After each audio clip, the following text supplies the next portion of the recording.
Adding a cap to a T-blade post support is an easy step in the process of installation, as long as the timber is not yet installed. With the anchoring bolts secured to the ground, now is the time to add the T-blade cap. There is a size to suit each T-blade, and it should slide over to sit flush to the ground. After you slide on the timber post, secure it with view bolts for a tidy dome head finish on both sides of the post. The view bolt is installed first by inserting the female bolt, then tighten the male bolt to secure by using a pair of T50 wrenches.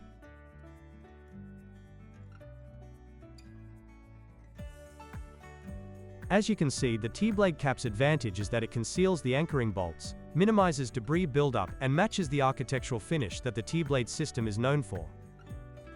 Without the cap, the T-blade will retain the same design capacities and uplift values, so it comes down to personal preference for how you would prefer the base of the timber post to look.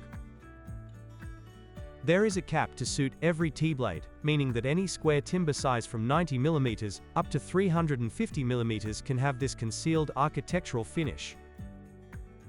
For more, check out viewtrade.com/tblade.